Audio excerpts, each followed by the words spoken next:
The creepy aspect of our surroundings was a topic Johnny and I had long discussed as we grew older within its walls. Rhinebeck had a sinister side that we both loved and hated. The dark shadows by the cypress trees or the brooding marble statues could harbor all sorts of spirits, both friendly and unfriendly. The dark, silent emptiness could be a scary place to grow up in, and I was easily frightened. Still, I had to acknowledge that this element had made me feel deliciously alive. I suppose Johnny felt the same way, although he had hidden it better than me. We had nonetheless played on each other's fears. Our games of hide-and-seek were just as scary for the seeker as the hider. The setting was too perfect, the possibilities too numerous. If ghosts existed, there was no better place for them to inhabit than Rhinebeck. Rhinebeck was, in sum, a living and breathing entity. The building was its body. Stanley and Dagmar, along with their helpers, formed the sinews, nerves, and systems that made it work. But Alice was the soul, and I would be its mind, given time.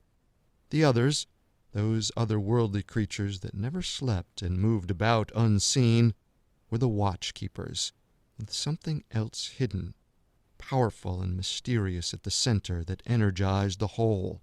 Together, they formed an organism that had a life of its own. Trust is developed over time. Real trust is to trust in spite of all indications to the contrary. After all, isn't that the definition of trust? You may argue that my thinking was specious and arbitrary. It was. But all decisions are arbitrary, particularly the big ones. Uncertainty makes them so. One never has complete information. The best decisions and actions strengthen one's power and the organizations concerned. I love my work, and it's a blessing to be able to practice my art. I express the oldest language in the world. With it, I create, sustain, or end life. I wish it would be forever, but that is not up to me. We each serve in our respective ways. Mine is as an intermediary. Men look at their feelings and poke at them to see if they are real. Women know what they know and are less reserved. We're the same. It's why we're drawn inexorably toward each other. It's our weakness and our strength. You must understand, you'll never drag me down. I descend. Your blackness holds no fear for me. I will always be there with you, however dark it is. To faith, the universal solvent of all logic and rational thought, I raised my glass. To faith, the unending source of relentless persistence, replied Johnny, raising his. Our glasses clinked again. Did I forgive him?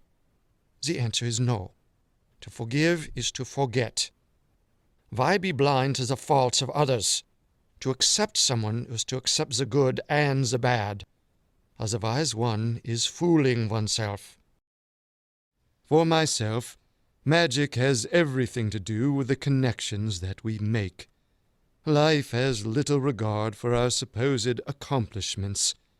How many lives are taken at their apex, or even at their lowest point? Hardly any. Chances are, we die when we are old and unexceptional. Such is a bleak view when seen through human eyes, but life has different standards. It seems to value our connecting.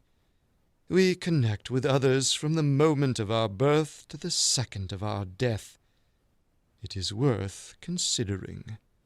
The overall patterns our connections form, only those with the gift of sight can make out, and even they cannot always see clearly. Real magic lives in the emergent surprises that result. Take the occult. Not to say there isn't truth down there, even great truths, but few survive the search. My stepsister Alice is a case in point. It breaks people's minds. I had noticed quite a number of brugmansia nearby. Whether B. versicolor or another species, I did not know. If you are not familiar with it, this is a large plant with many yellow, or in this case pinkish, trumpet-shaped flowers that droop down. The flower is particularly fragrant at night, as it tries to attract certain pollinating moths.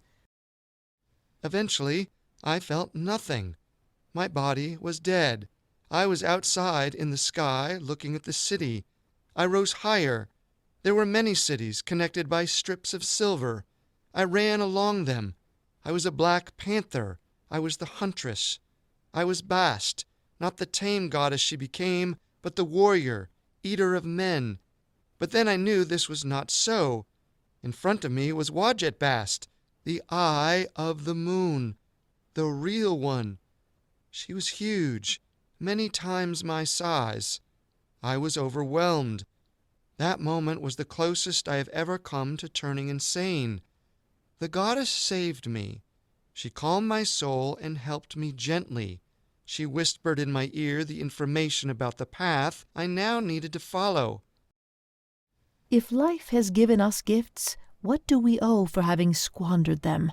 To whom do we owe exactly, and what will the payment be?